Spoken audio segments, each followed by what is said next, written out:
کہ اے وہ لوگوں جن کے پاس اللہ نے بہت باغات دیے ہیں، بہت کھیت کھلیان دیا ہے، اگر زمین تمہارے پاس اتنی زیادہ ہے کہ تم اس کو خود جوت نہیں سکتے، تم اس میں کھیتی نہیں کر سکتے، تو بجائے اس کے کہ کسی مسلمان کو آدھے کے اوپر معاملہ کرو، دے دو ایسے ہی کچھ فصلوں کے لیے، کچھ موسموں کے لیے، کچھ سالوں کے لیے، کہ بھائی جاؤ اللہ کے لیے ہم نے تم کو دیا، 2 سال اس کے اندر پیداوار تم اگاؤ، اپجاؤ، اور جو پیداوار ہوگی وہ تم لے لینا۔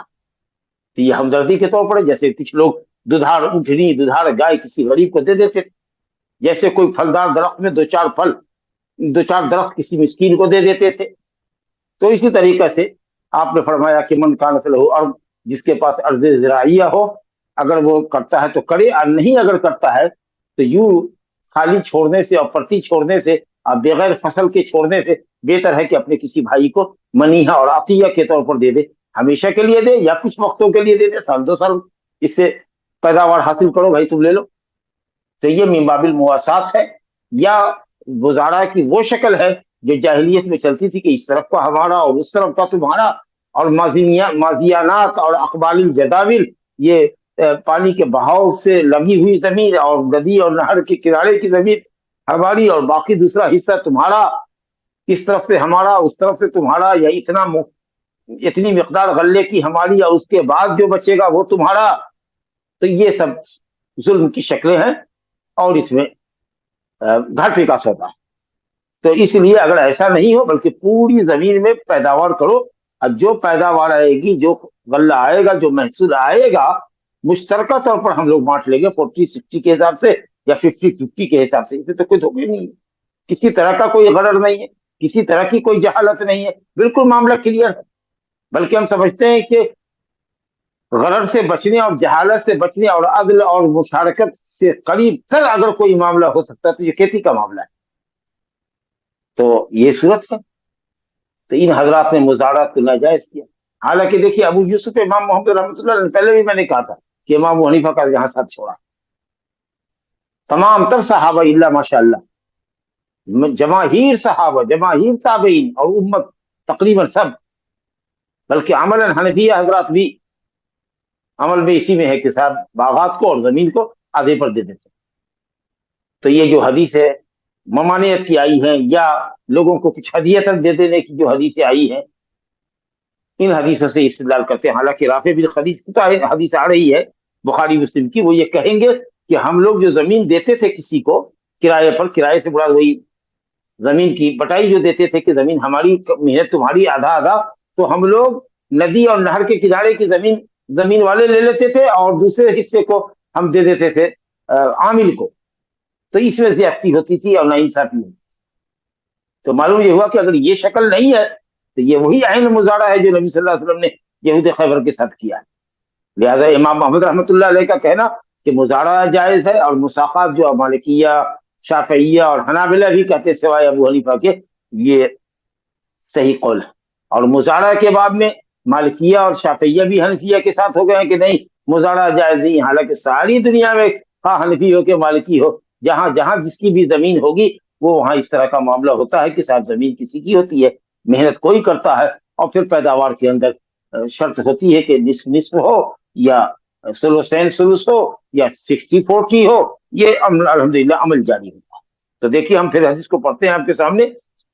مزارع اور مساقات کے باب سے اس دو حدیث کا تعلق ہے۔ عبداللہ بن عمر رضی اللہ عنہ کہتے ہیں کہ نبی صلی اللہ علیہ وسلم نے عامل اہل خیبر، اہل خیبر کے ساتھ معاملہ کیا، مراد یہود جو خیبر میں بسے ہوئے تھے۔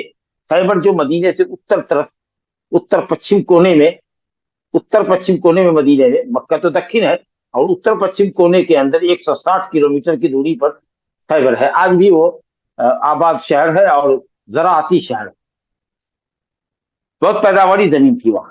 تو آپ نے یہودیوں کو سے معاملہ کیا بشطر ما یخرج من ثمر او زرع، اس زمین میں جو بھی پھل آئے گا یا جو بھی غلہ پیدا ہوگا اس میں ہم آدھا دیں گے۔ شطر کے تو کئی معنی ہوتے ہیں، لیکن یہاں پر بڑا نصف ہے کہ نصف ہے یہودیت، تم کو تمہاری محنت کے عوض ملے گا، اور نصف ہمیں ہماری زمین کی ملکیت کے حساب سے ملے گا۔ تو آپ نے زمین کے اوپر بھی معاملہ کیا من زرع، اور درختوں کے اوپر بھی معاملہ کیا من ثمر، پھل یا غلہ جو بھی آئے گا